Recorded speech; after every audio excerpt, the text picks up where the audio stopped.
Folks, looks like we're waiting for some people to join in with us, and we'll keep an eye on our attendees list and make sure everybody's getting promoted as appropriate. But we'll be waiting for a little bit more for our chair to join at the minimum.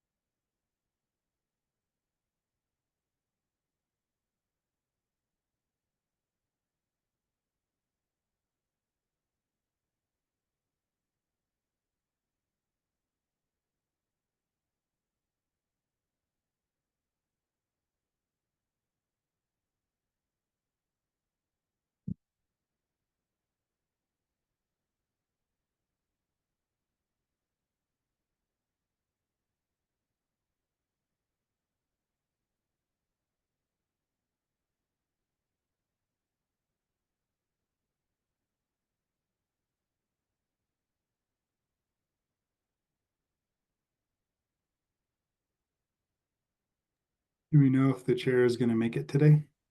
I spoke with him last night, and I have every expectation that he was planning on making today. Okay, great.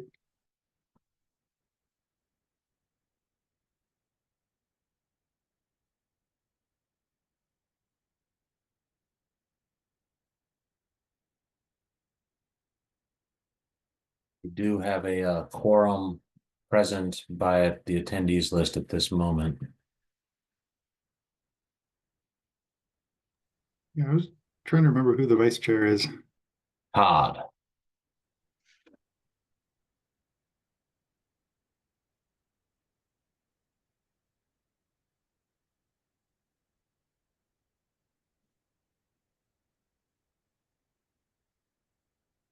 Todd, do you want to give it till 9:05 and then maybe run it? Well, I mean, our purpose here is just to jump right into executive session, right? Yeah, I have Okay. a script I would need you to read. I'll send it to you right now, just in case we need it. Okay. But yeah, I say we get started and go through. Hold on, Todd. It's Derek. Morning, everyone. Before we jump into executive session, we would need to call the meeting to order, take roll, make sure there's a quorum, and all those other formalities too. Yeah, sorry, Derek. That's what I meant. Jump into agenda item 1 and 2 here. Okay.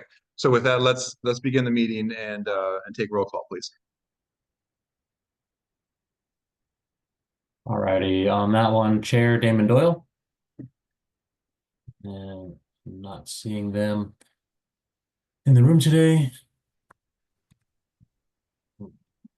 And then Vice Chair Todd Bayrether, Here. Chell Anderson, Present. Jay Arnold. Not seeing them in the room. Justin Borgo. And I don't think he was going to be available for this meeting today. Tom Handy. Here. Angela Haupt. Not seeing them today. Matthew Hepner.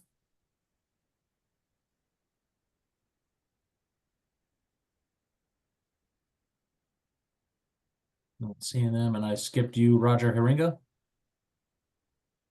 I'm here. I'm wondering if other people are directly into the executive session meeting, Zoom meeting. I have got a couple notices, but I sent the message into that group that they're in the wrong one to break out at the moment. So I'm hoping that they can make And it. Dustin just noticing, so Yeah. I'll hand over to Damon. He's here. Yeah, Okay. we were a handful of us are over in the wrong link. So Apologies on Nope. that one. technology at its best. Thank you, everyone. Welcome to a special State Building Code Council meeting. Today is Friday, November 2nd. Let's go ahead and start off with a roll call for council members. All right, I'm going to start back at the top. Damon Doyle. Here. Thank you. Todd Bayrether. Here. Chell Anderson. Still here. Jay Arnold. I see him on. Here. Dave was Thank you. with me next door. And Justin Borgo let us know he wouldn't be here today. Tom Handy, Here. Angela Haupt. Not seeing her in the list today. Roger Haringa. Here. Thank you. Matthew Hepner. Not seeing online. Craig Holt. Craig sent me a message, he's unable to make it today. Thank you. Ty Menser. Here. Thank you. Benjamin Omura. Here. Pete Reiki. Here. Katie Sheehan. Here. Dan Young, and I don't believe he's planning on attending today either. So we have a quorum with that roll call, and then calling our ex officio members. Department of L&I, Lauren Lathrop. Not seeing. Senator John Lovick.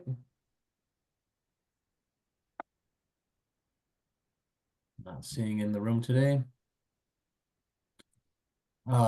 Representative Alex Rammel. He's next door, waiting for us to go over. Okay.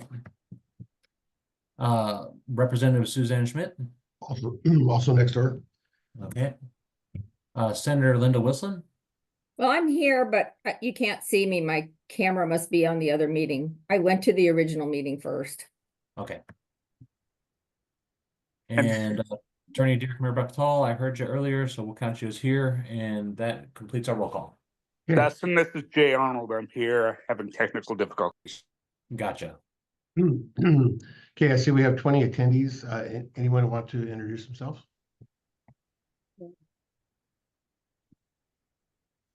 Larry, go ahead.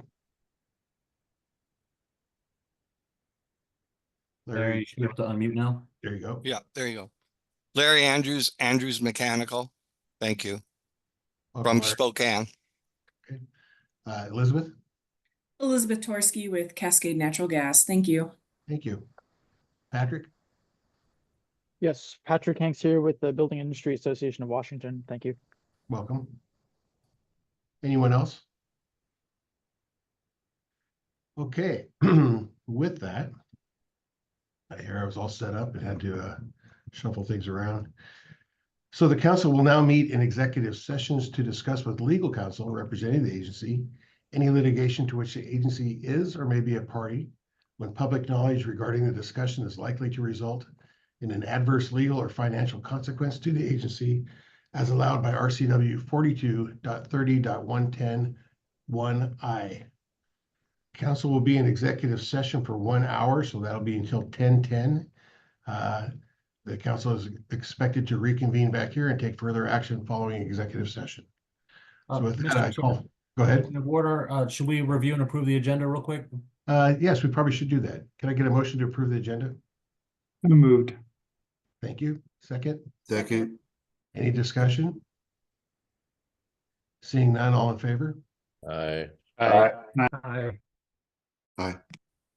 Any opposed? Thank you, Dustin. I'm sorry to skip past that. Okay. Okay, so we'll move on to executive session until 10:10 a.m. Hey, Todd? Damon, Yes, are you over in Enterprise Services on the first floor? I am not. Oh, well, you said you're going over to a room. You just mean the virtual room. Breakout As session. being, yeah, colloquial room. Then I will not walk over there. Okay, thanks. Okay, you bet. Okay, see everyone back here in an hour.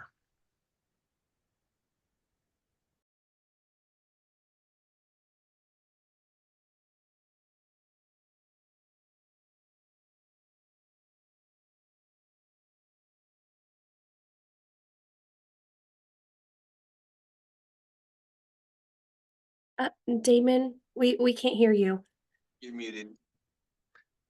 Thank you. I apologize. As anticipated, 1 hour was not enough to allow council members to get the information they need. So I'm going to extend the executive session until 10:45 a.m. an additional, is that 35 minutes? So I apologize for those who are sitting on standby, but we will be back by 10:45. Okay, thank you.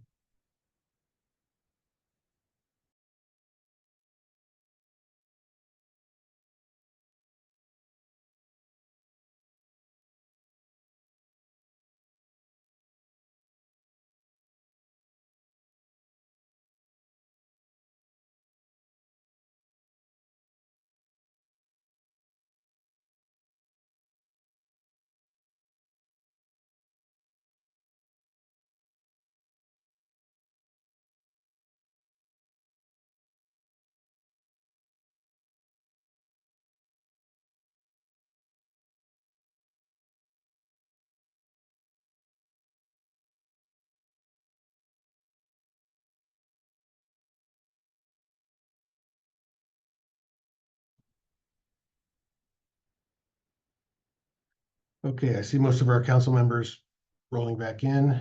Give it just a moment and we'll call roll.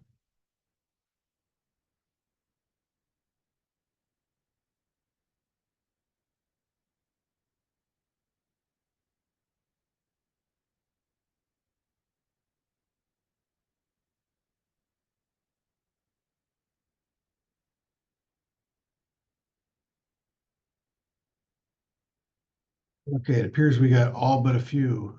Before we call roll, Todd?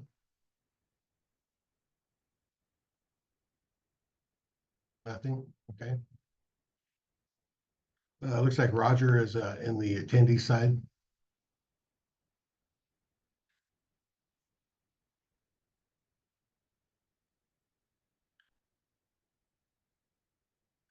Okay, could staff call roll, please? Damon Doyle, Here. Todd Bayrether, Here. Chell Anderson, Here. Jay Arnold, Here. Justin Borgo was not with us earlier and is not anticipated today. Tom Handy, Here. Angela Haupt, Here. Roger Haringa, I'm here. Matthew Hefner. Not with us earlier. Craig Holt. Wasn't with us earlier. Ty Menser. Here. Ben Omura.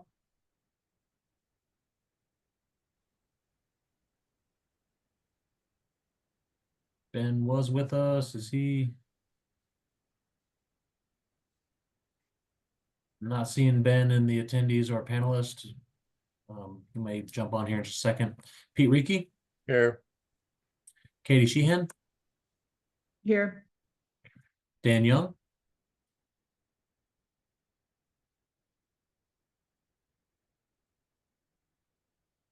Not seeing Dan in our room here today. And with that, we have a quorum present right now. Thank you. I see Ben who's got his hand up. I do too. Go ahead, Ben. I just saying I'm here. I'm going to switch to phone audio. My connection's a little unstable. Thanks. Okay, thanks, Ben. Okay, well, we had a robust discussion in executive session regarding the passage of 2066. Do any of the council members have something they'd like to comment or bring forward? Representative Ramel. Thanks. I started thinking about what a proposal might look like to address the challenge we've got. I've got something typed up that I'd be happy to share with the group if it's the right time to make such a motion. Please do. And I can send this over to Dustin too, if that's helpful. So here's what I've got and would like to move. State Building Code Council is endeavoring to comply with Initiative 2066 and the existing state statutes and federal EPCO law. SBCC has existing responsibilities that were not changed by Initiative 2066 to continue to update the 2024 Energy Code with limited staff, tag, and council resources and time to meet them. In that context, we intend to make a good faith effort through our established process to achieve the complex and entangled goals with which we've been asked to comply, while minimizing uncertainty and regulation and disruption for the construction industry. So to that end, I would move that we direct the Energy Code tag to continue to advance the 2024 Energy Code and bring forward recommendations to update the 2021 Energy Code, residential and commercial, so as to 1, comply with federal EPCA standards, 2, meet existing statutory requirements, including to incrementally increase energy efficiency with each update towards a 70% improvement in energy efficiency. 3, recommend rules that may be required to meet the 2066 provision that gas may not be prohibited or discouraged relative to other energy sources. And 4, does not provide any artificial subsidy to gas energy sources or appliances. And then finally, I would add that we should direct SBC staff to proactively communicate this process, including keeping the existing 2021 Energy Code in place until this process is complete or directed otherwise by a court, as well as any incremental steps in pending or maybe impending adjudication to local governments required to implement the standard. Okay. And before I ask for a second, if you could quickly email that over to Dustin, he may be able to get that on the screen. Representative Vermel has made a motion. Is there a second? Second, Jay. Second. Okay, Jay Arnold seconds. Any discussion on the motion? Should we could wait a moment. Senator Wilson? Sure, but Joel has had his hand up. Yeah, I feel like I've been passed over a few times with my hand up. I don't know. I apologize, Shell. Is this a discussion on the motion? Yes. Go ahead, Shell. Yeah. Thank you, Senator Wilson, as well. I have a question about the motion, which is, does it include engaging in rulemaking for the 2021 energy codes, starting at CR 101? Yes, the motion proposes that we would both continue, that we would ask the TAG to both continue the existing work on 2024 energy code and bring forward recommendations to update 2021 energy code, residential and commercial, that would meet those 4 criteria I listed. Okay, so we'd file a CR 101 somewhat soon, and it would have a specific scope to it that we should probably identify. And then accept proposals, code proposals on that CR 101 at the same time that we're accepting code proposals for the 2024, or roughly the same time, just making sure we have all the specifics. And I think we should identify the specific scope of the CR 101 that we would file along with that. But I generally support the motion. I think there's a great deal of uncertainty about the meaning of I-2066 language. I think there's also a persuasive argument that engaging in emergency rulemaking would be detrimental, as I haven't seen any viable options for what we would immediately enact regarding emergency rulemaking that wouldn't, well, I don't see any viable options right now for emergency rulemaking. And I also think if we attempted to craft something, it would be arbitrary and capricious and would not serve Washingtonians who are trying to build buildings. I also don't see that we absolutely are required to do this. I think, as Representative Remmel said, this would be a good faith effort. I-2066 contains language that all start with the words "when amending a code under this section," and we're not amending 2021 codes right now. And there's a piece that doesn't, but it is in the section titled State Energy Code Adoption by Building Code Council. So I don't see that we need to do this, but I think that it will be a good faith effort towards what 2066 contains, and we may end up with a better energy code that complies with laws certain and uncertain. And I think this would be out of an abundance of caution. Thank you. Thank you, Joe. Before we move on, can somebody promote? Oh, somebody saw that already. Okay. Roger, go ahead. Wait. I passed off my opportunity because Joe was first. And then somebody took my hand down, so. Gotcha. Okay, thank you. I just, well, if I had the ability to vote, I would be voting no. I think that just moving down the line and saying, yay, okay, we're going to start working on this. We've had months, right? We've known that this could possibly pass when this was filed. So we've had months to be working on this and then be compliant by December 5th. Nothing was done. In fact, we had very little discussion about it during all of the meetings that we've had since it was filed and since it was authenticated by the Secretary of State. So the fact that now you're trying to say that, okay, yeah, now we're going to get serious and now we're going to work on it. And that doesn't mean we're going to comply with it. It just means we're going to work on it. I think that this council has always, across the board, looked at intent. Every time we change something, we'll go back to look at the intent of the legislature, sometimes even to the point where the law wasn't passed, but they intended it to do this. which wasn't even sometimes accurate. But if you look at the intent, you have 35 of 39 counties voting to pass this, some up into the 70%. Even 2 of those that didn't pass were they barely voted no. So your intent of the state of Washington, from the people of the state of Washington, are saying, we do not want this to be prohibited, penalized, or discouraged. So I don't know, you're right, there's going to cause chaos, but we put ourselves there because we keep continuing to take away a choice of an energy choice that the people want. Take a look, by the way, at this bomb cyclone that went through and had over 400,000 people without power. Some half of those still aren't going to have power. They're relying on natural gas right now to keep them warm for those that have it. So again, and the other thing is, all those houses that have no power now are plugging their EVs into a Fred Meyer parking lot because they don't have power to power up their own cars. So this is the reason why we have to be very considerate of all energy sources in the state of Washington.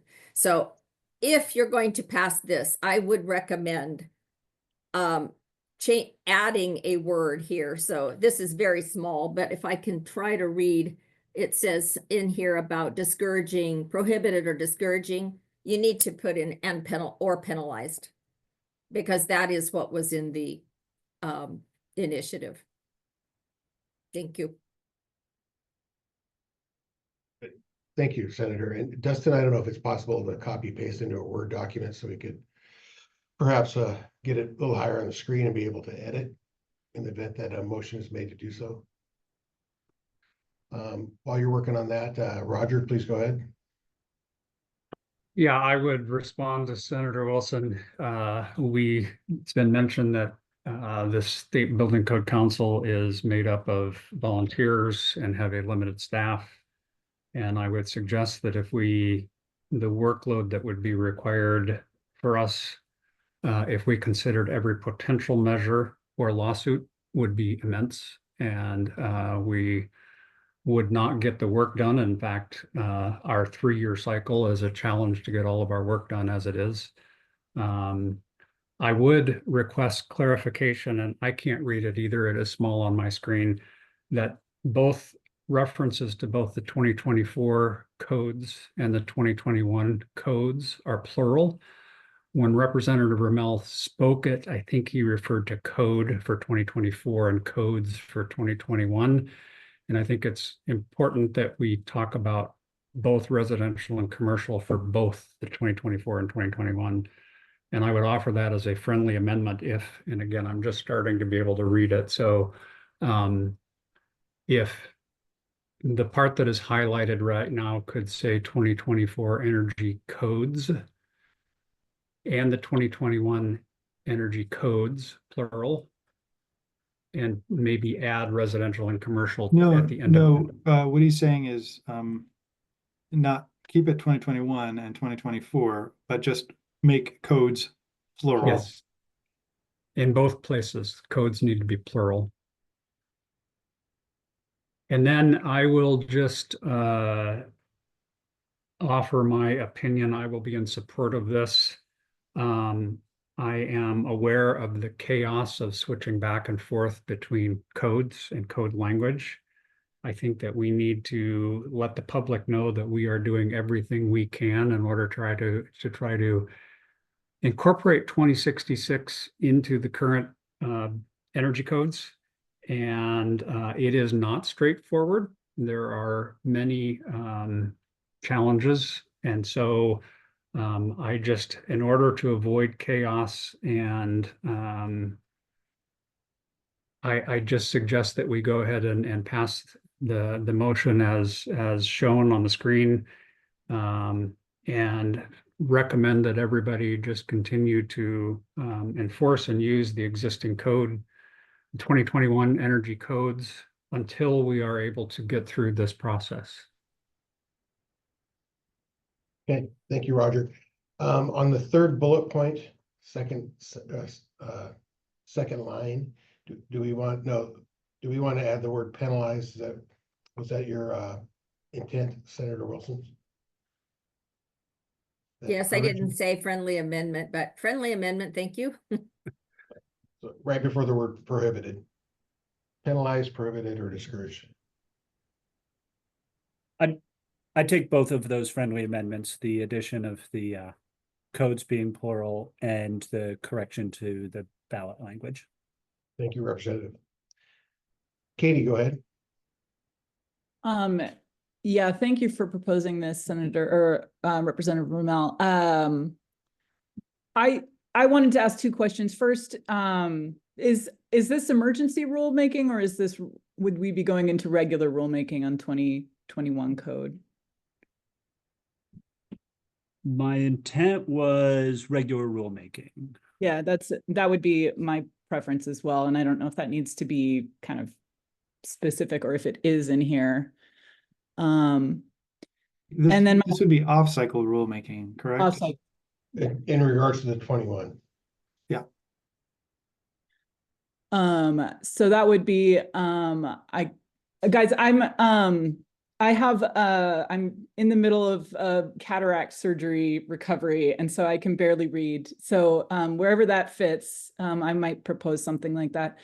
And then, you know, I really appreciate this kind of outlining the how complicated this is and how many pieces are in effect. I mean, one of the things that happened in this election was that the voters also came back and said no to 2117, and that was trying to reduce I was trying to kind of limit the Climate Commitment Act, which the voters rejected. So, you know, we know that there's lots of factors here. We're being told that we need to provide energy choice. I think that we are doing a good job here of trying to meet those needs while also understanding that this is really complicated. So thank you. Thank you, Katie. Jay? Yeah, I appreciate the comments on the complexity here, given the issues to be adjudicated, potential litigation on both sides, regardless of what we do, and just the time needed to manage our multiple mandates. The initiative did not change the requirements in 127A.16 on energy efficiency, as the representative noted, and the work to harmonize those to potentially say what's our approach is going to take some time through our normal tag process, and to do this in a way that isn't arbitrary and doesn't impact other areas of code that's not necessary. And so I think and I also appreciate that as we act to change the codes, it's important that the existing codes remain in effect. They've been in effect for 9 months. Building officials are enforcing them today. They have been trained on these codes. And so I think going through our normal off-cycle rulemaking process versus an emergency rule is the better course of action. As we charge the tag to meet these, it's going to be very interesting. I don't know how to meet those energy efficiency requirements, and so I do think it's going to take some creativity and innovation. So want to give those experts the time to do their work. Thank you. Thank you, Jay. Tom, go ahead. Yeah, my comment was, I think that, you know, as written, it's pretty succinct and clear. However, there's one, the round bullet point number 4. I've got some concerns with the way it's written. That seems to be about as overly broad and perhaps ambiguous as in the 2066 language where it says in any way. And so I would like to see a lot more clarity on what artificial subsidy means and what would be construed as artificial subsidy, because it just opens it totally up that anytime we mention gas or relax the standard in gas or any other source, that could be construed as an artificial subsidy. And so that's my primary concern. And you certainly can make a motion to amend if you'd like to.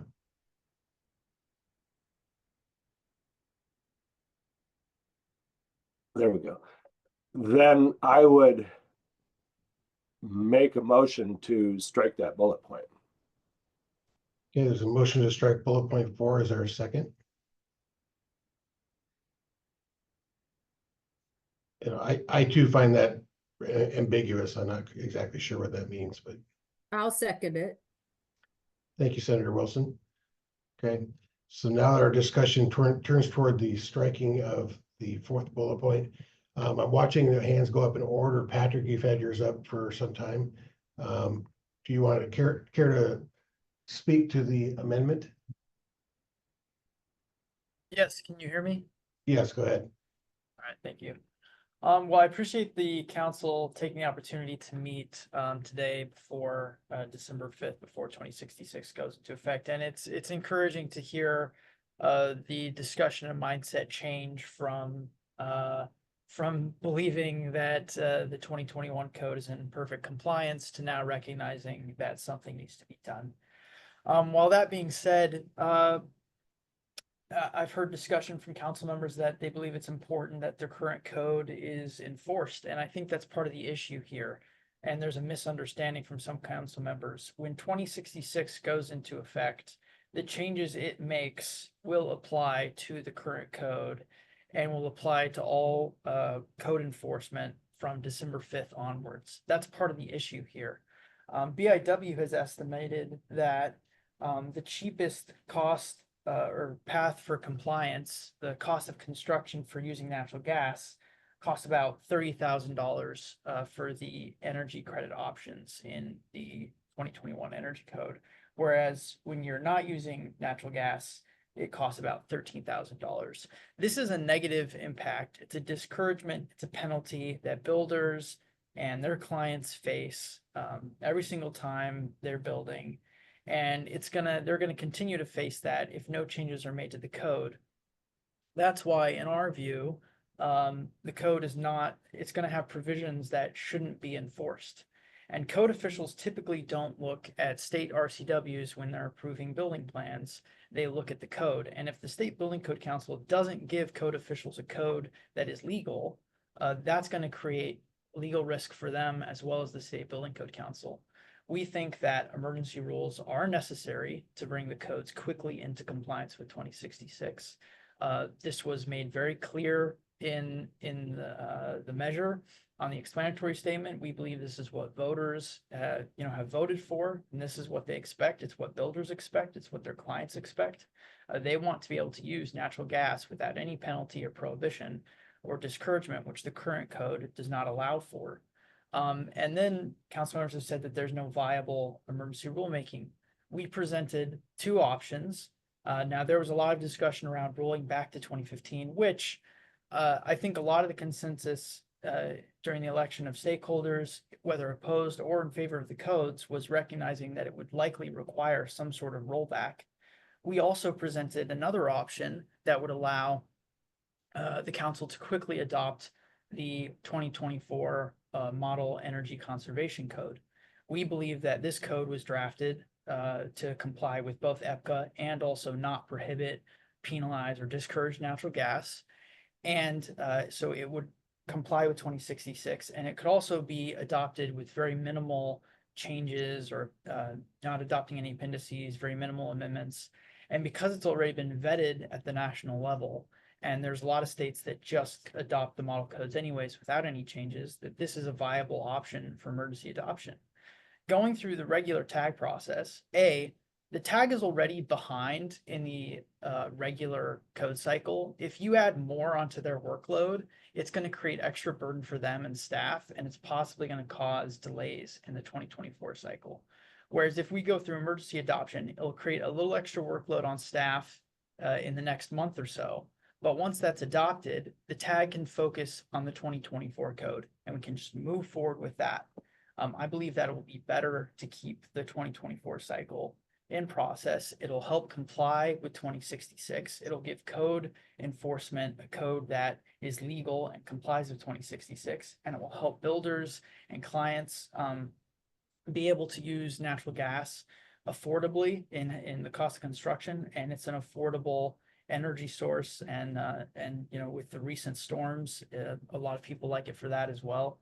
So I think there's other options that the council should be considering.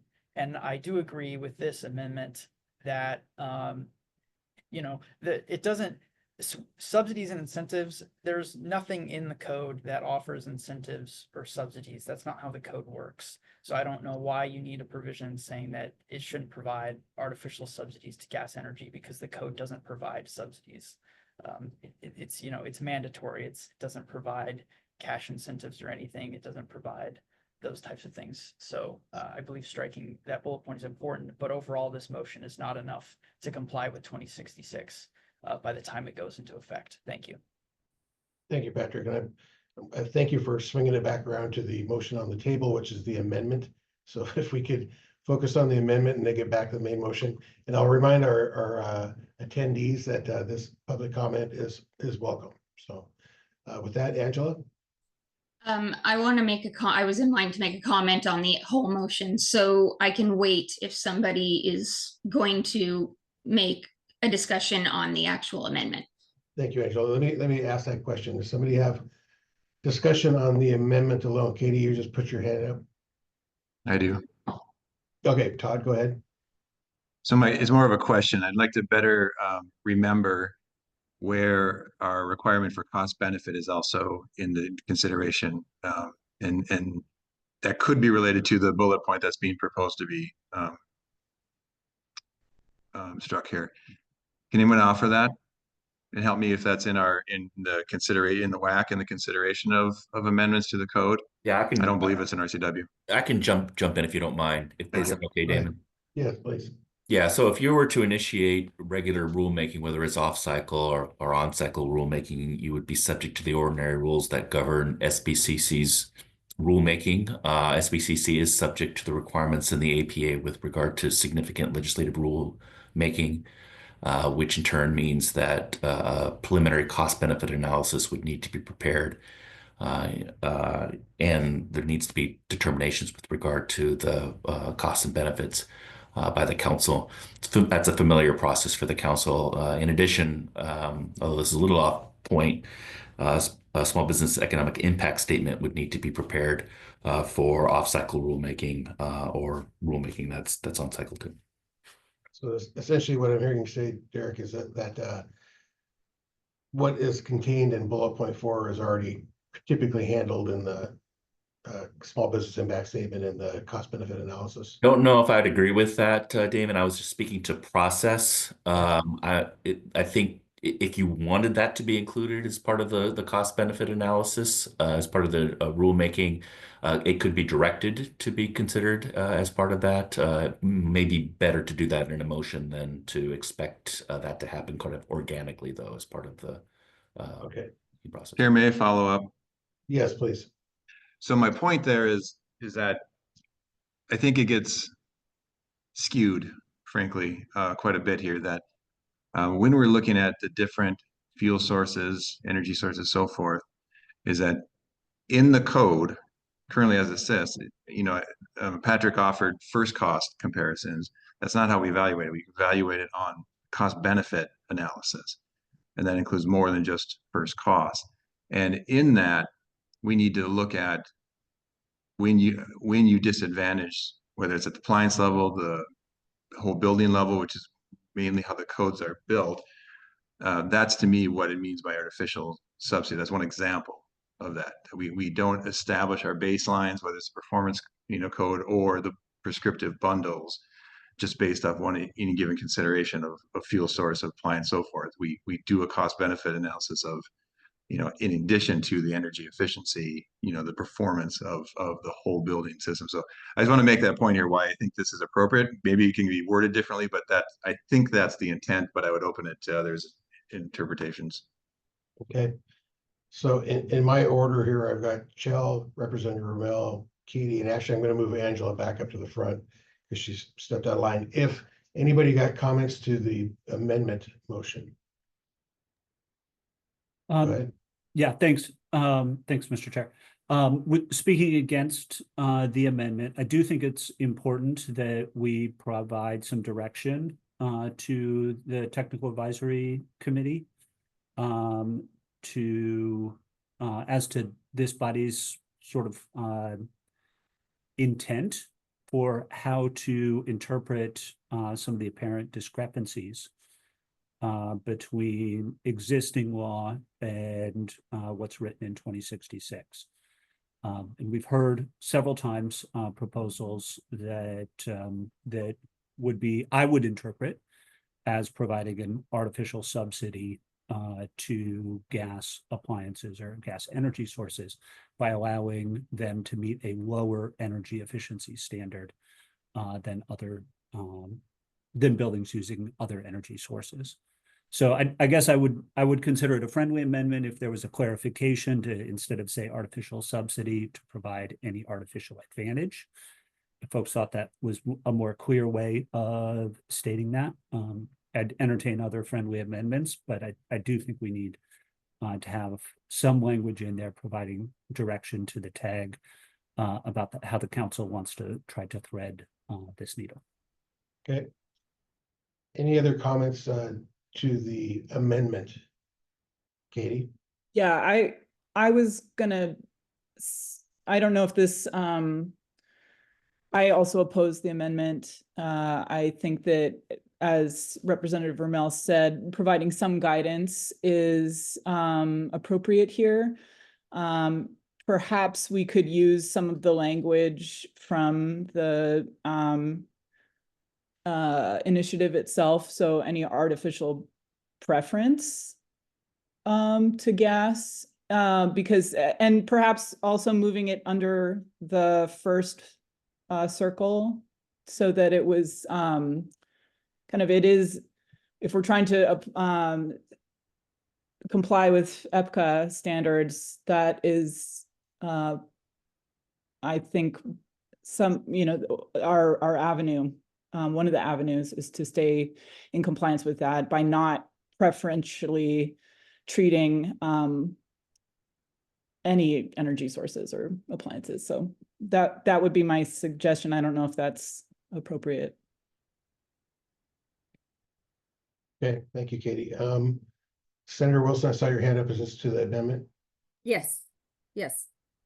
My thought is, if you put in here that you cannot provide artificial subsidies to gas energy sources or appliances, that also means you cannot do it with electric, or you're providing you're providing a, what am I trying to say here? It's not equal. If you're going to say you can't provide it for gas, then you can't provide it for electric, or it is not on equal footing, right? That's basically what this is saying. 2066 is saying you can't provide anything unless it's equal with what we're providing for electric.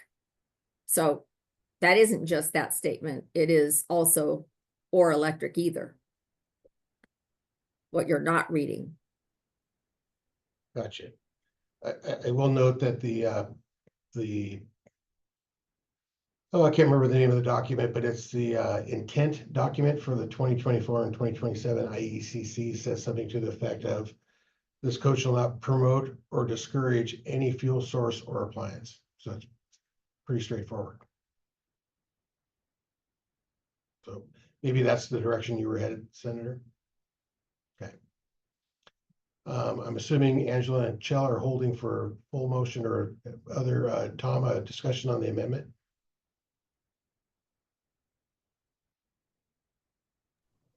Yeah, I've got something on the amendment. I was kind of thinking down the same lines as Senator Wilson, and she said it first, but you know, if we can't apply any artificial subsidy to gas or electric, I mean, it's kind of implied, like in the initiative itself, that we can't. And in the way that we operate anyway, we shouldn't be doing that in order to comply with EPCA. So it just doesn't seem to make sense that we need to have a sentence in there that has this ambiguous language, at least to me, or, you know, very, very subjective language in there. Artificial, I guess, you know, what is artificial? I don't understand that word in this context. Or, you know, if the word might mean intentional, then that's different. But I still think then that because it is already stated, you know, in the underlying document, that it's unnecessary here.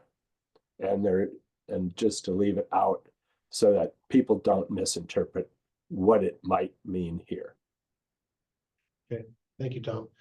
I did find and pull up the 2027 IECC scope and intent, and it says provisions of the code shall not promote or penalize specific types of equipment or fuel sources. So pretty cut and dry. Katie, go ahead.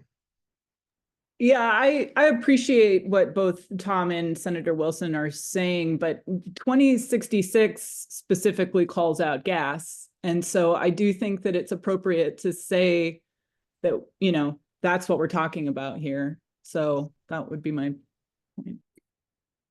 Okay, thank you. Jay? I'm going to be voting against this motion to amend, but am open to a subsequent motion on language, in discussion on language of changing artificial subsidy. I do like Katie's comments of perhaps matching the preference language of the initiative. Yep. Roger? Yeah, I agree that the fourth bullet item is a little bit ambiguous. And I would be okay getting rid of it if the second bullet item added the verbiage, meet the existing statutory requirements, including but not limited to incrementally increasing. Then what I see the three bullet items say is the tag needs to try to meet EPCA, try to meet all of the existing requirements, including the 70%, and try to meet the language 2066. And I think that basic direction is what we are asking the tag to do. So I would propose that as an amendment to the amendment, if that is a friendly amendment. I would take that as friendly. Okay. Looks like that the red should go beyond after the word requirements, and then move the two incrementally rather. Yes, delete the black two in front of, yes, because you've added it to the end of the red. So there you go. Point of And there may information. need to be commas in there. A comma. I'm sorry? Do we need a comma after requirements? I was going to say there's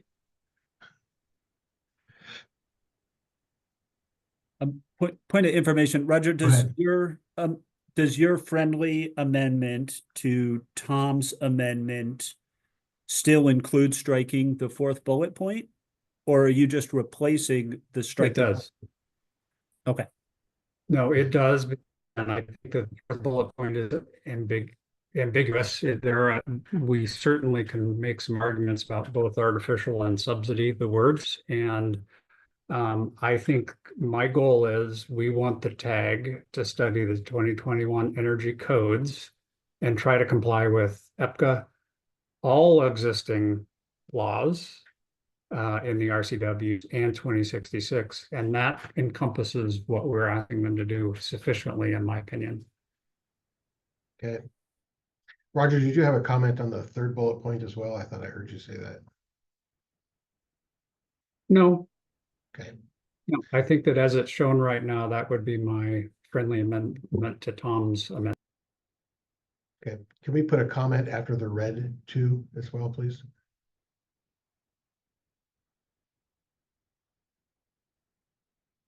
Okay. Roger, you just went back up? Nope, okay. Representative Ravel, you have a comment on the amendment to the amendment? I am, I think the including but not limited to, I would take as a friendly amendment. I continue to believe that we need the fourth bullet point or something like it to provide guidance. I think the fact that we had such a long executive session to try to understand what current law is suggests that simply saying follow the current law is not adequate guidance to the tech. Okay. Yeah, Patrick, do you have a comment to the amendment to the amendment?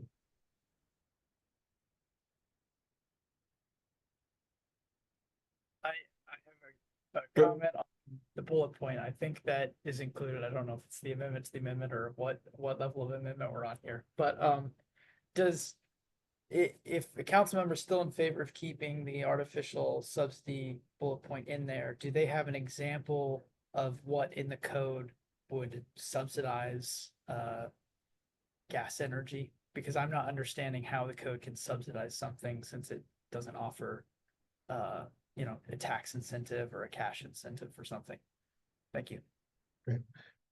Representative Ravel, want to respond to that? Sure. And like I said, I'd be happy to change that language to advantage if subsidy implies cash. My intention is that this means that we're not saying gas can meet a lower energy efficiency standard just because 2066. 2066 says that we have to allow gas. We can't prohibit it or penalize it or discourage it. But it does not say that we have to give it an advantage under the code. And that's the intent. Okay. Before we consider that, let's assume that that's not there. Let's any further comment on Roger's addition to bullet point 2? Oh, to just the bullet point 2? Yeah, or did Tom, you accepted that as a friendly amendment, is that correct? Point of order, Yes, we need to make sure that whoever seconded Tom's amendment is okay with my friendly amendment. And I believe that was Senator Wilson. I would be okay with that, but I don't know that we have to individually allow or disallow any amendment, because I believe the amendments then belong to the body, not to the person who actually does it. So, but regardless, including but not limited to incrementally increasing energy is fine. Okay. Let's take a vote on Roger's amendment. I've Go ahead. asked Oh, a sorry. few times. Joe, I assumed you were waiting on the full motion, so I was. Go ahead. Yeah. So my understanding is Roger's amendment was accepted as friendly, so it's not an amendment to an amendment. Okay. So we're back to the amendment then. So if we're back to the amendment, then the amendment is both things in red on the screen in front of us, and that's what I have a comment on. Go ahead, please. Okay. I think the word advantage or promote is better. I'm going to be voting against this amendment to this because I think it's important to provide guardrails for the tag into what they're going to consider. And I think that'll be appropriate because the tag will probably not have the advantage of meeting with lawyers from time to time on the uncertainties and conflicts between the laws on this.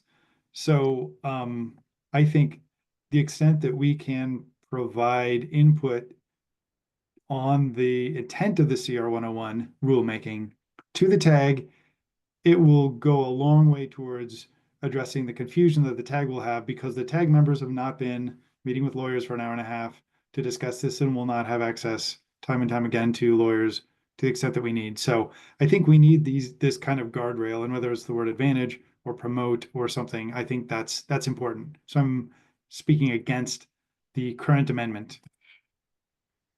I would say does not provide any advantage, or I think that's fine when it says does not provide any artificial advantage or something like that. That's not energy efficiency based. So I think that would be fine, but I'm speaking against this amendment. And I think once we vote it down, we can then provide a better amendment. Okay.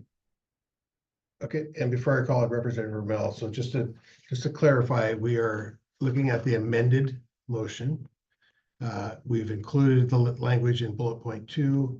It looks like bullet point 4 is now a little bit confusing. Representative Ramel, do you want to try to tweak that or clean it up at all? Well, I think the amendment on the floor right now is to strike it entirely. If the amendment fails, I've got a change to propose to it and some other friendly amendments that I heard earlier in the discussion that I'd like to bring up when the time comes. Okay, perfect. But no further comment on this amendment. All right. Dustin, will you take out the word advantage for the moment, and we'll go back to what it originally said, and that was Tom's motion. Oh, went too far. Promote. It initially said. Oh, no, you're right. There you go. You're right. Yep. Those, yeah. We're back to the original. Angela, your hand's been patiently up. Any comment on the amendment or? Nope, not yet. Okay, just a placeholder. Okay. Representative Ramel, do you have further comment? Okay. Okay, looks like we got one attendee, Abby. This is on the amended motion. Can you guys hear me okay? Yep.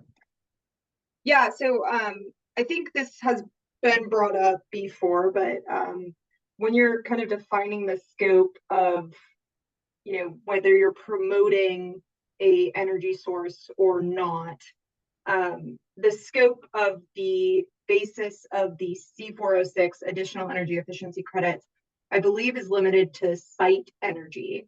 And I know you guys have talked in past meetings about site versus source, and the language in I-2066, which strikes the ability of the Code Council to limit emissions and really only focus on energy. It gets a little convoluted because energy and emissions are so interconnected, but I know that was discussed in the last meeting, this issue of site versus source. And when the goal is to normalize energy efficiency between the two energy sources, if we only look at site and not factor source emissions, as was discussed, the language to, provide subsidy to an energy source gets a little bit tricky, because when your goal is to normalize the energy use between the two fuel sources, it's really contingent on whether you're using site or source. So I just want to point out that it's a little bit tricky in this when we're only using site energy use. And I know that's been discussed in the past, but I would recommend that's something that is looked into further as part of bringing the codes into compliance. And then when we're talking about providing artificial subsidy to gas energy sources, the way I view that bullet point is in the development of the C406 additional credits. What you're saying is we're not going to reduce those credits on the basis of cost for going the fossil fuel compliance path. But I would recommend looking into that versus site and source energy efficiency and confirming that that goal does align with that last bullet point. Does that make sense, or does anyone have questions on kind of that topic? I understand. So that would just be my comment on the last bullet point. Like, the intent of that bullet point kind of hinges on how you view site versus source energy efficiency, and not emissions, because we can't regulate emissions, but the development of the C406 credits, that's what I'm viewing that fourth bullet as impacting. Okay, thank you, Abby. Jim Lazar. Thank you. You know, in the broadest sense, I support the resolution. I think you ought to pass it. I believe that 2066 is prospective only to changes you might make to codes in the future and does not affect the existing code. So I fundamentally disagree with BIAW on that.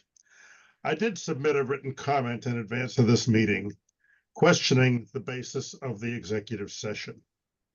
I don't think that the exemption that was cited applies, because I don't think that the council as an agency nor the members as public officials have any financial or legal risk as a result of prospective litigation. I do expect litigation from both sides on this. I expect the constitutionality of 2066 to be challenged, and I expect that some builders will challenge the existing code.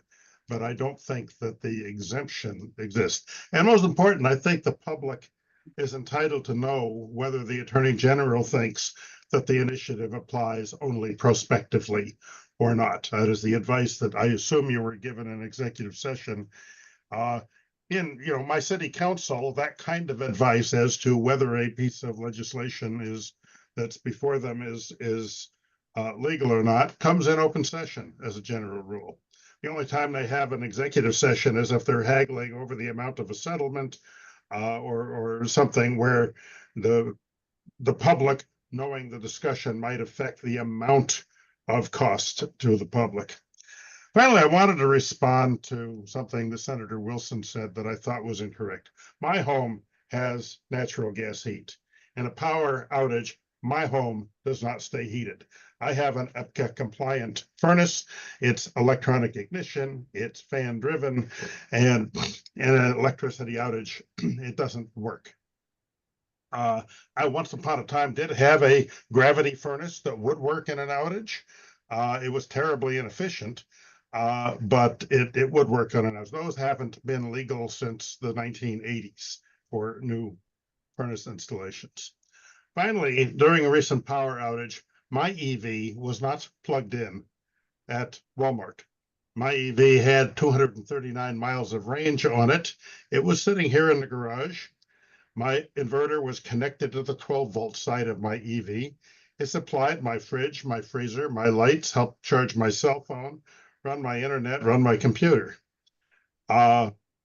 That's one of the things that an EV can do for you in a power outage. More and more manufacturers are including vehicle to load capability.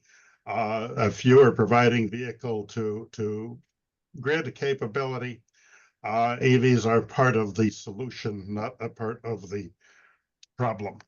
As I say, I do support the resolution as it's now written. I think you should move ahead. And I guess I look forward to the Attorney General's answer when the BIAW suit comes, as answering what advice you were given in executive session. But I do think you're on shaky ground holding an executive session on this kind of a topic. Thank you. Okay. Mr. Chairman, point of order.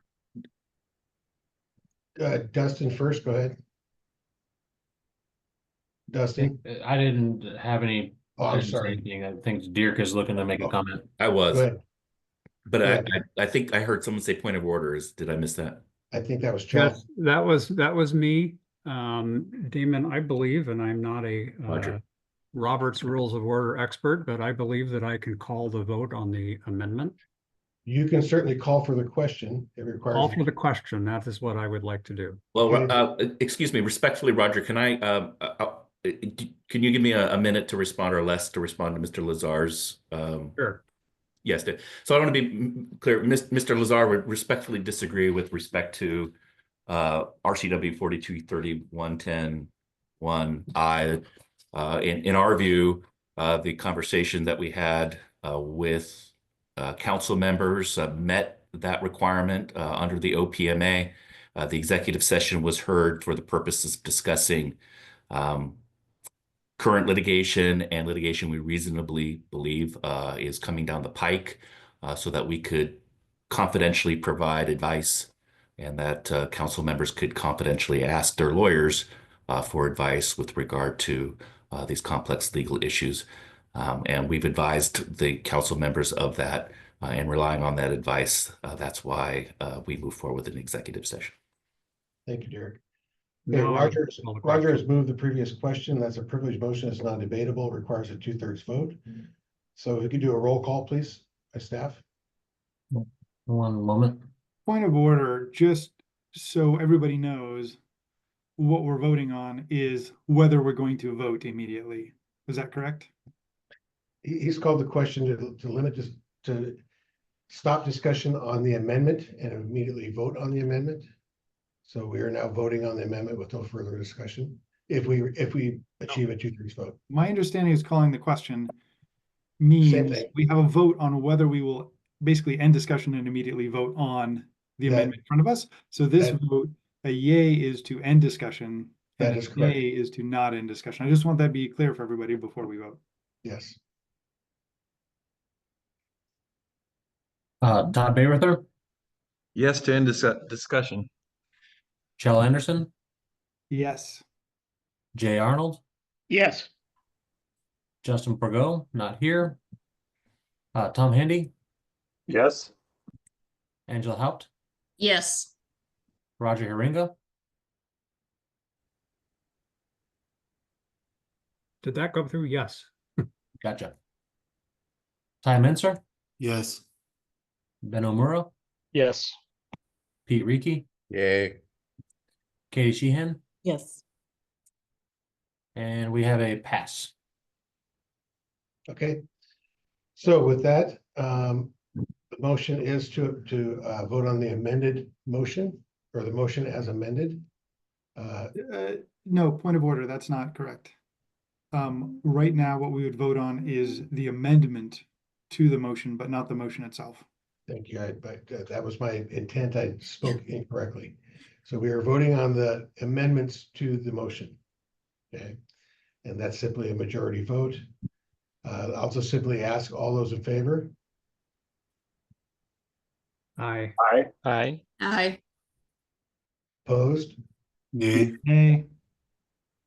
Yeah, Wait, I'm sorry, what are we voting on? Can you, I missed. it's cutting out.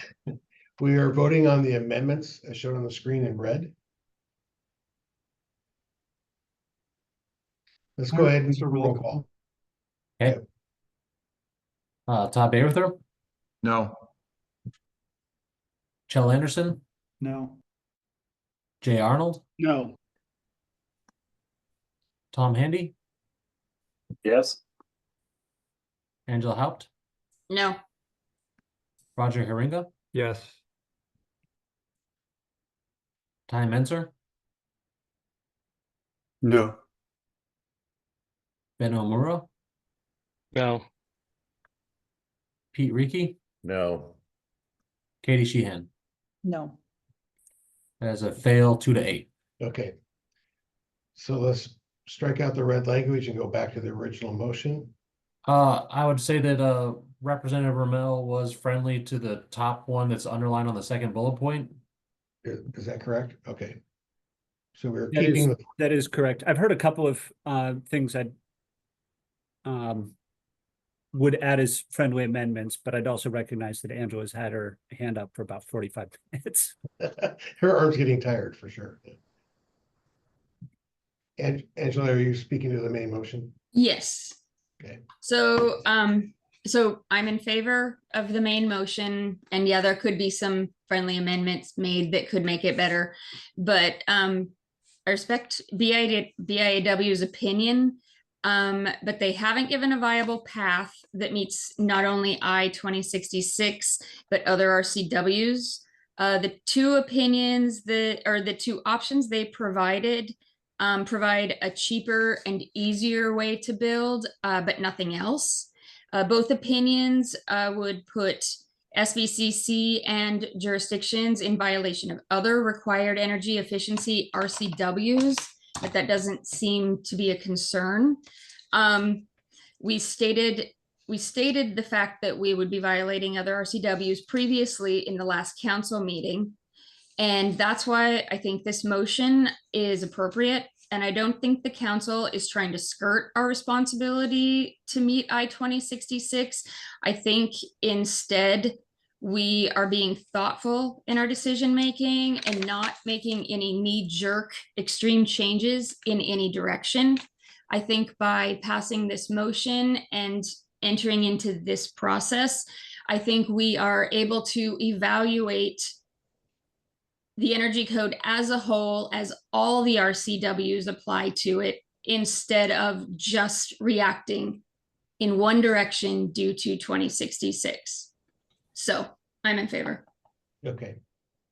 And I'm going to call it Representative Rebel and Senator Wilson, and then we got two hands up ahead on the public side, and I'll bounce back. I'm really trying to keep things in order here. Representative Rebel.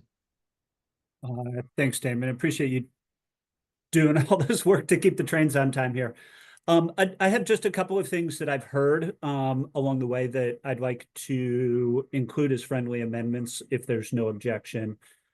Katie mentioned that on the, I guess it'd be the fourth dash, we ought to indicate that those 2021 energy code updates are off cycle. So I think it would read, bring forward off-cycle recommendations to update the 2021 energy codes. I heard Jay say that on the final dash there, that we ought to say in effect rather than in place. I think that, so keeping existing 2021 energy code in effect. I think that's more precise and accurate language, if folks are okay with that. We already accepted increase, including but not limited to, per Roger's suggestion. That is a friendly amendment. And then the last change that I would suggest, nobody has indicated exactly, but I think may address some of the concerns that were raised with the bullet point we were just discussing. So does not provide any artificial subsidy to gas energy sources or appliances. Could be changed to does not provide any artificial advantage in meeting energy efficiency standards to gas energy sources or appliances. Striking the word subsidy. Could you restate that one more time for me so I can catch the whole thing? Yeah, no, you're doing great. Thanks. Does not provide any artificial advantage in meeting energy efficiency standards to gas energy sources. No, you can just strike subsidy. Yep. So stop at standards. So we're going to strike subsidy here. Yes.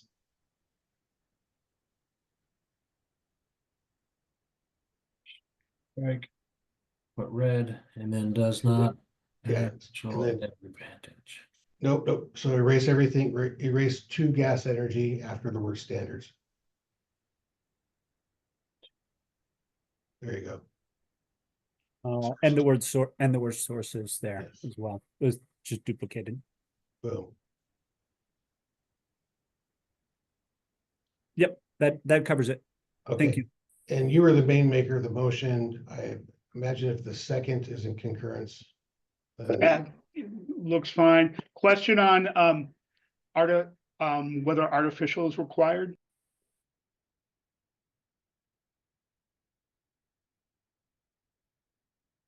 I mean, I think different technologies have different advantages. That's part of what we're discussing here, but I don't think the code should give a particular advantage one way or the other that isn't inherent in a technology that's already more efficient or less efficient.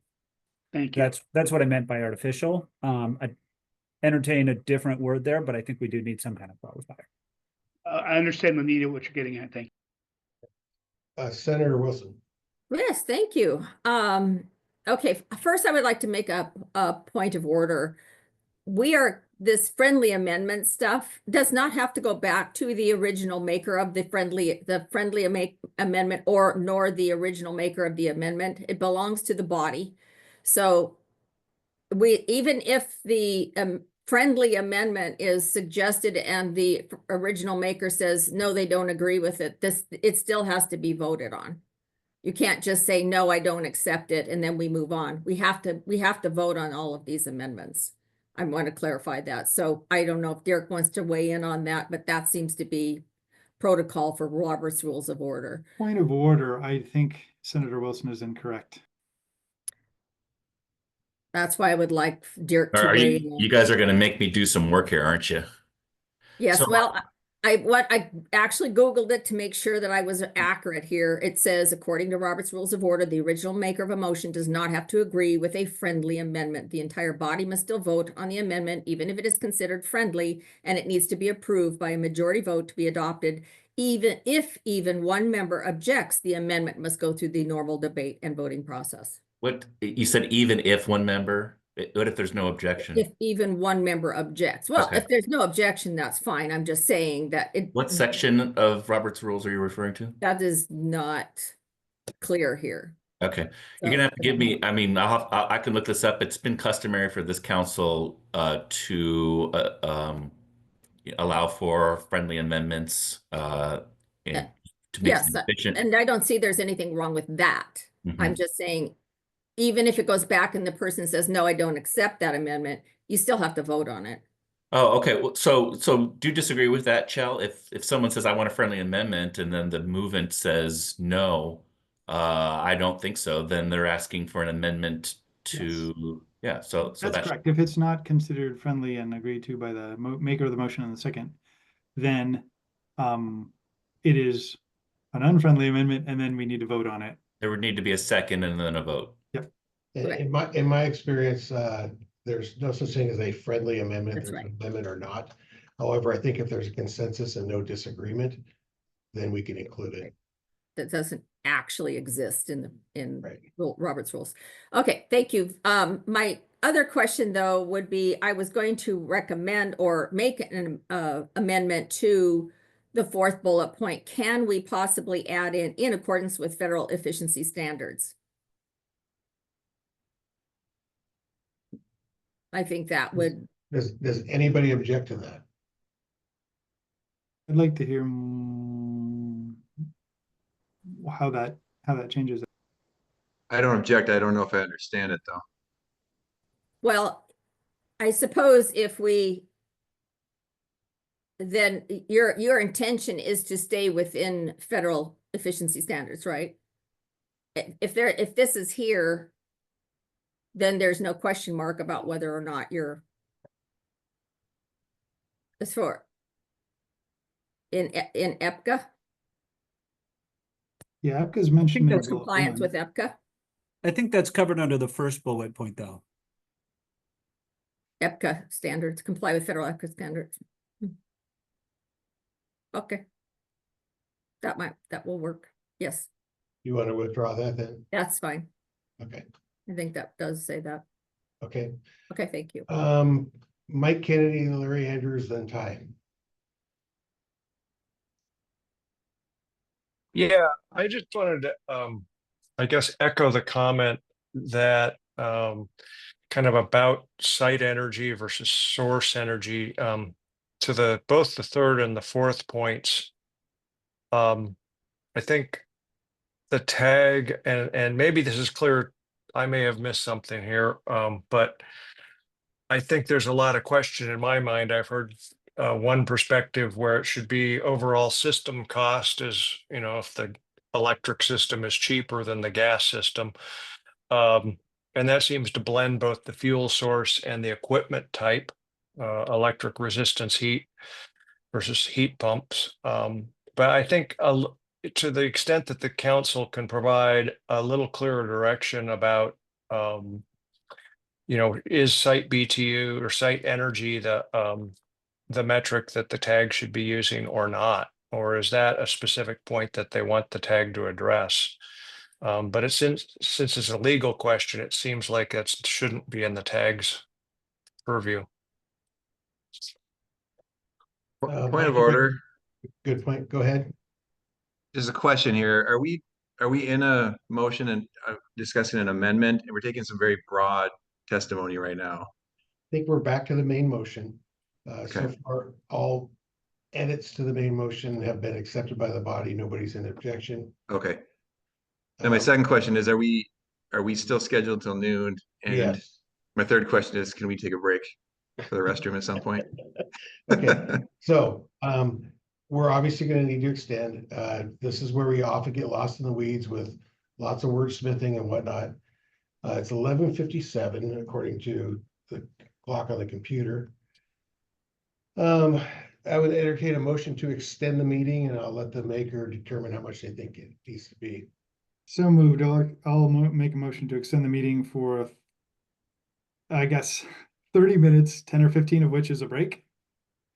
Let's do 30 minutes and take a break until 12:08. We need a second. Second. Second. All in favor? Aye. Aye. Any opposed? Mr. Chairman, I will try to be back in 10 minutes. I have another call that I need to address, but I will Okay. try to get back as quick as I can. Thank you. I appreciate it. I'm gonna try to, let me just quickly jot down who's in order here so I can make sure that, so we got Larry, Mike, Kay, we got Ty and Chell. And then we've got Patrick, Greg, and Lisa. Okay, go ahead and keep your hands up if you would, and I'll just doing that in case we lose things. And let's take a break till 12:08.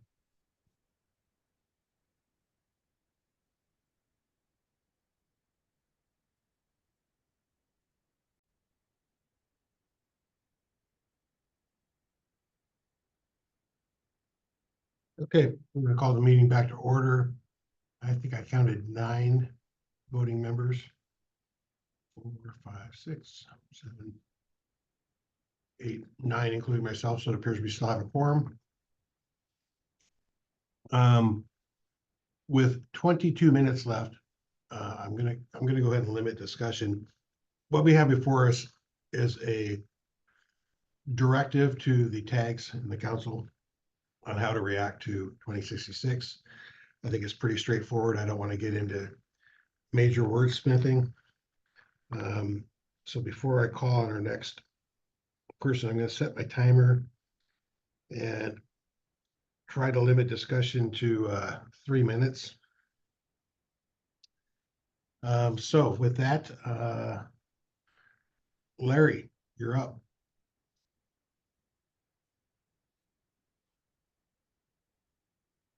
Yeah, I'd asked Dustin to post the 2 emails that I emailed to him last night. So The plan of get them posted, they came in during the tech meeting. but I'd like to get them posted now, if all possible. I mean, it's a little bit more work than just putting them on screen, but I can get them to the council as soon as possible after this meeting concludes. Okay.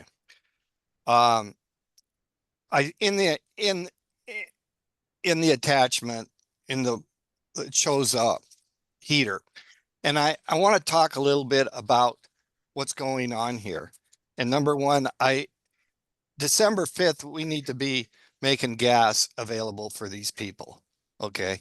But on top of that is, you're talking about the cost here. And recently we've had several hybrid water heaters die, 6.5 years old. And that's one of the first emails I gave him. So the customer now is going to pay another $3,500 plus to have the water heater replaced. Okay. And here's even the worst problem is the people that are replacing the water heaters have no way to reclaim the refrigerant that's in the hybrids. So they just cut the lines. Okay. Because these are plumbers that are out there doing this work. Plumbers, it's outside their scope of work for recovering refrigerant.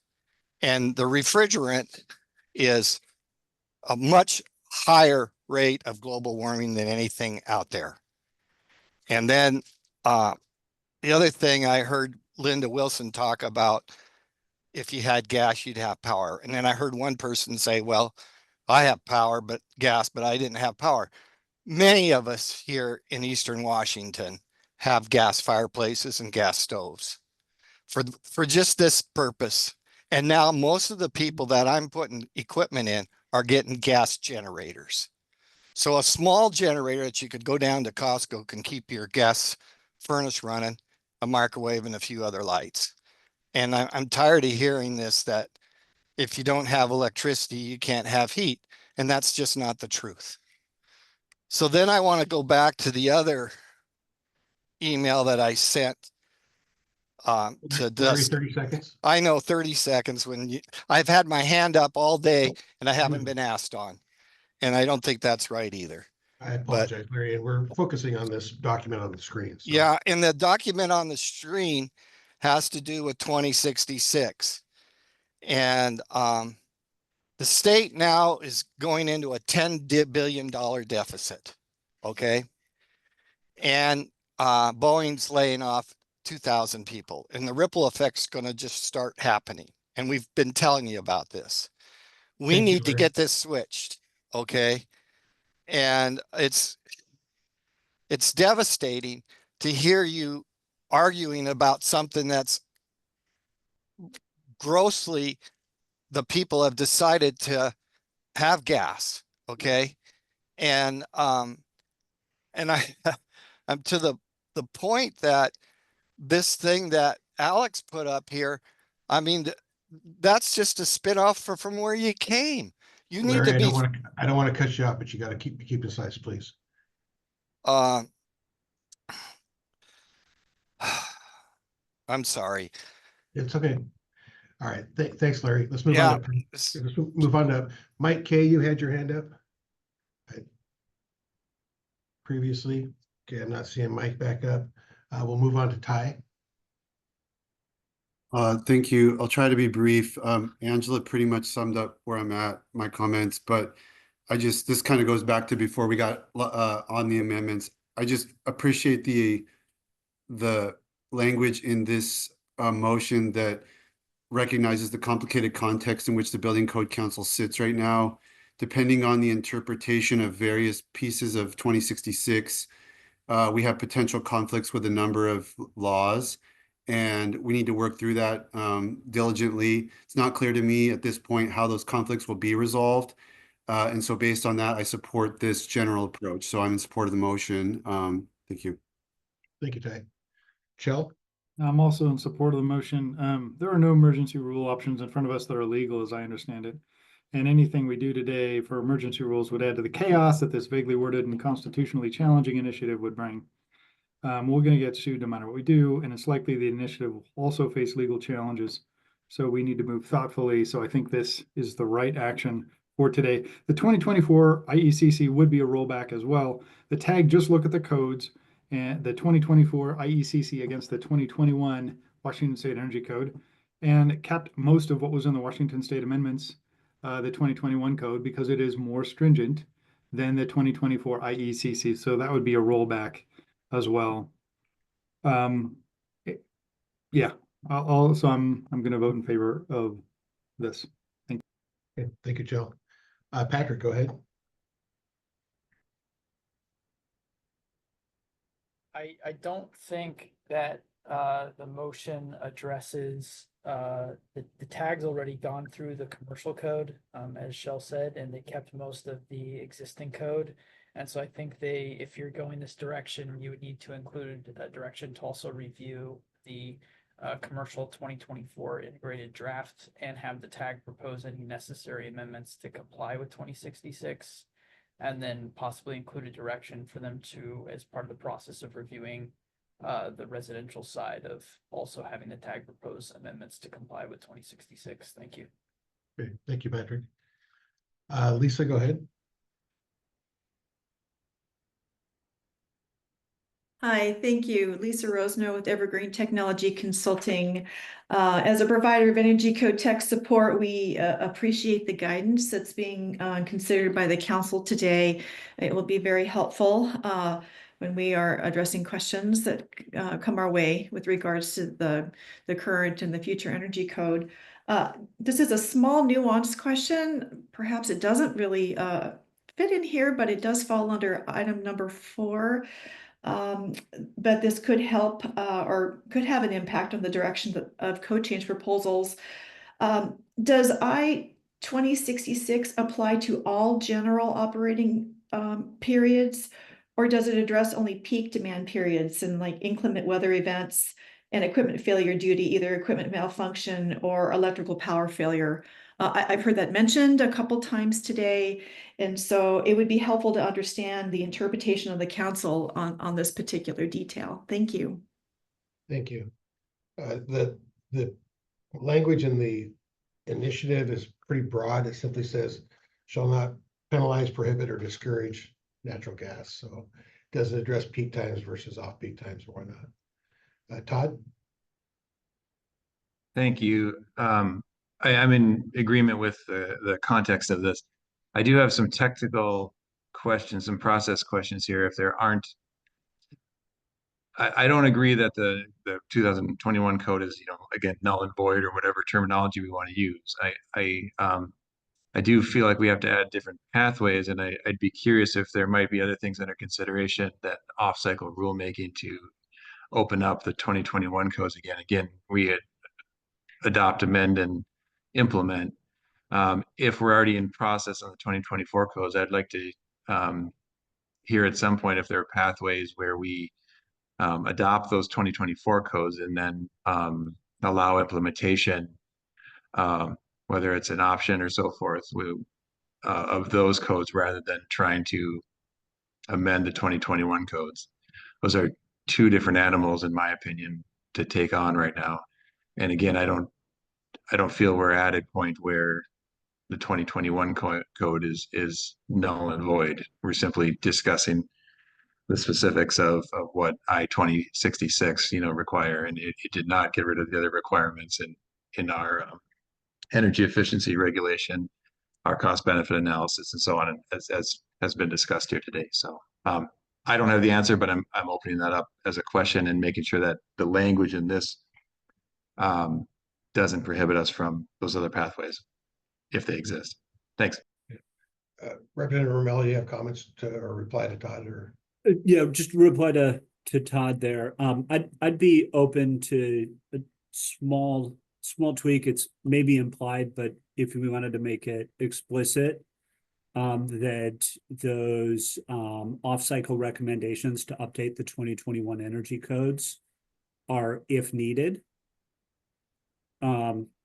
So 2024 energy codes, and if needed, bring forward off-cycle recommendations to update the 21 energy codes. And if needed, sorry to jump in, but if needed could mean a lot of things, right? It could be that we technically feel they're needed. It could be that there's judicial action that says it's needed, so forth. Legislative action. I think we just don't know everything that's going to happen today, and we're going to learn some from adjudication. We're going to learn some from the technical expertise of the TAG. And so clarifying that point. Thank you for that. Makes sense. Yeah, good idea. Thanks. Okay, Larry, if you're speaking to the motion, I'll recognize you. Otherwise, if you could wait until we pass this. I would like to speak after you pass it, if that's possible. Thank you. Thank you. Okay. Elizabeth, same. All right, thank you. This is Elizabeth Torsky with Cascade Natural Gas. I want to, first of all, thank the council for considering this proposal. After the last meeting, I was a little concerned that the choice might be to do nothing, and I think this amendment is definitely an improvement over doing nothing. And I would just, as I'm reading this, I'm not seeing any timelines. When you'd be starting completing any off-cycle rulemaking. And I guess just for clarity, I get a lot of phone calls for people trying to ascertain how we can comply with the energy code. If this process had a timeline, that would be helpful. Thank you. Thank you. I think this is a concept and we're still trying to figure out the details. That's at least my perspective on it. Okay. Seeing no further discussion on the motion, and the motion is to accept the document on the screen. Dustin, if you could roll up your toolbar and or zoom out just a little bit so we can see the whole script here. Okay. So the motion on the floor is to adopt the document on the screen, which gives direction to the energy code tags on how to proceed forward. All those in favor, please signify by saying aye. Aye. Aye. Aye. Aye. Any opposed? Okay, motion carries. We still have 8 or 9 minutes. Roger, go ahead, and then Larry. Yeah, I just would ask, there's obviously been a lot of time spent crafting the language on this. So Dustin, I would ask if this could get emailed to the all the council members right away, and then as far as the public goes, get it posted on the website as soon as possible. I mean, I think everybody's going to want to understand exactly the path forward that we've chosen. So. Perfect. Okay. Larry, go ahead. I want to talk to you about the 70% goal. In that rule, it talks about 70% and how the council is supposed to communicate back to the representatives as how's it going.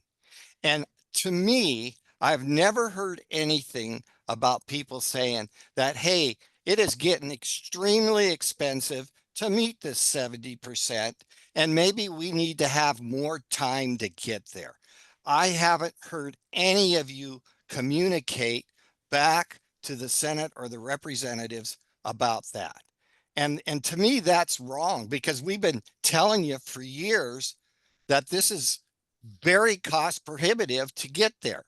And every time we get 10% more efficient, the cost becomes almost exponential.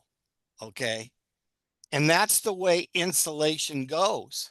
The tighter the place gets, the more it costs to get that little bit more of efficiency.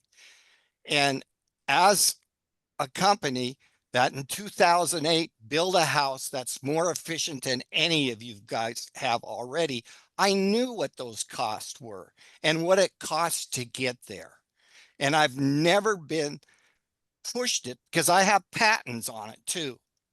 Because the cost to get to this level, the average person and company can't afford it. And with the $10 billion deficit coming up, what do you think the people out here that are working trying to do? How many people can afford a $500,000 home now? That's what the average cost of a new home is. It used to be in Spokane, we could get a new home for about $180,000 for a family. And the raise here hasn't happened.